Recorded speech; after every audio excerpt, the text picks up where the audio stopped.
दोस्तों, आज मैं आपको ऐसी सत्य घटना बताने जा रहा हूं। यदि आप बागेश्वर धाम सरकार को सच्चे दिल से मानते हैं और आप बालाजी की पूजा करते हैं और आपकी अर्जी नहीं लगा रही, यानी आपकी भगवान सुन नहीं रहा, तो घबराए नहीं दोस्तों। चलते हैं, इस कहानी को ध्यानपूर्वक सुनते हैं। इस घटना के बारे में मेरे मित्र ने मुझे कुछ दिनों पहले ही बताया था, जो उनके साथ कई बार घट चुकी है। वो वाराणसी से हैं और बेंगलोर में काम करते हैं।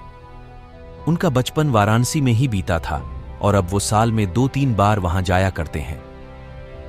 एक बार ऐसे ही हम दोस्तों में जीवन, मृत्यु और मोक्ष की चर्चा चल रही थी और उन्होंने बताया कि वो वाराणसी में अक्सर गंगा नदी को पार करने के लिए नाव की यात्रा करते हैं। मैं उन्हें कट्टर तो नहीं कहूंगा, लेकिन हां, उन्हें भी अध्यात्म और फिलॉसफी में उतनी ही रुचि है जितनी हम सभी भारतीयों को होती है।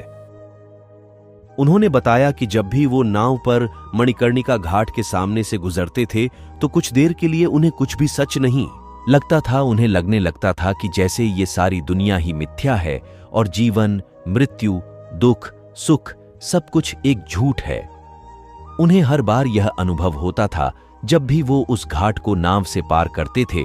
उन्होंने बाद में बताया कि यह एहसास उन्हें सिर्फ तब तक ही होता था जब तक वो नाव से मणिकर्णिका घाट को पार नहीं कर लेते थे और वापस सीढ़ियों से ऊपर चढ़ते ही सब कुछ फिर पहले जैसा ही लगने लगता था।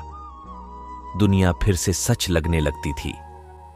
मुझे उनका यह अद्भुत अनुभव सुनकर माया की प्रचंड शक्ति का एहसास हुआ था।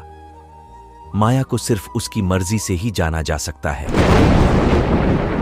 दोस्तों, आज हम आपको ऐसी घटना के बारे में बताने जा रहे हैं जिसे सुनकर आपके भी रोंगटे खड़े हो जाएंगे। धीरेंद्र जी का जन्म 4 जुलाई 1996 को छतरपुर के पास स्थित गड़ागंज ग्राम में हुआ था।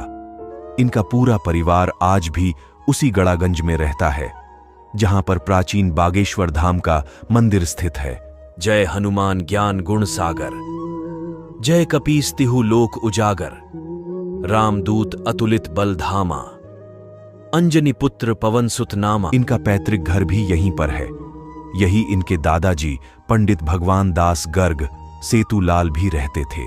इनके दादाजी ने चित्रकूट के निर्मोही अखाड़े से दीक्षा प्राप्त की थी, जिसके बाद वे गढ़ा गांव पहुंचे, जहां उन्होंने बागेश्वर धाम मंदिर का जीर्णोद्धार करवाया था। यहीं पर धीरेंद्र कृष्ण के दादाजी भी दरबार लगाया करते थे। उन्होंने आश्रम संन्यास आश्रम ग्रहण कर लिया था। धीरेंद्र महाराज के गड़ागंज वाले पैतृक घर में माता पिता व उनका एक छोटा भाई भी रहता है। इनके पिताजी का नाम रामकृपाल गर्ग था, जो नशे की आदी थे, जिस कारण वह ज्यादा कुछ करते नहीं थे। माताजी का नाम सरोज गर्ग है। धीरेंद्र के छोटे भाई शालिग्राम गर्ग जी महाराज हैं। वह भी बालाजी बागेश्वर धाम को समर्पित हैं।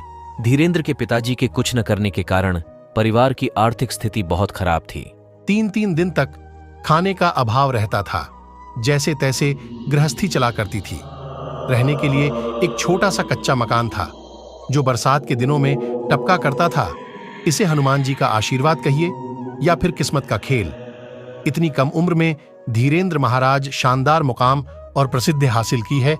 कई लोग इसे उनका चमत्कार मानते हैं, तो कई लोग इसे मात्र अंधविश्वास। खैर, जो भी हो, पर इस बात को नहीं नकारा जा सकता कि उन पर कई लोगों की अपार श्रद्धा है। बागेश्वर धाम सरकार नाम से विख्यात धीरेंद्र कृष्ण शास्त्री एक कथावाचक हैं। धीरेंद्र शास्त्री जी मध्य प्रदेश के छतरपुर जिले में पडीडीडीएचने वाले प्रसिद्ध धार्मिक तीर्थ स्थल बागेश्वर धाम सरकार के पीठाधीश्वर तथा पुजारी हैं। उनके धाम में देश के कोने कोने से कई श्रद्धालु उनके दर्शन के लिए छतरपुर जाते हैं और अपनी अर्जी लगाते हैं। वर्तमान समय में बाबा धीरेंद्र शास्त्री जी की आयु मात्र 27 वर्ष है। कहा जाता है कि बागेश्वर धाम सरकार पंडित धीरेंद्र शास्त्री पर बालाजी हनुमान की असीम कृपा है, किस कारण उन्हें कई सिद्धियां प्राप्त हुई हैं।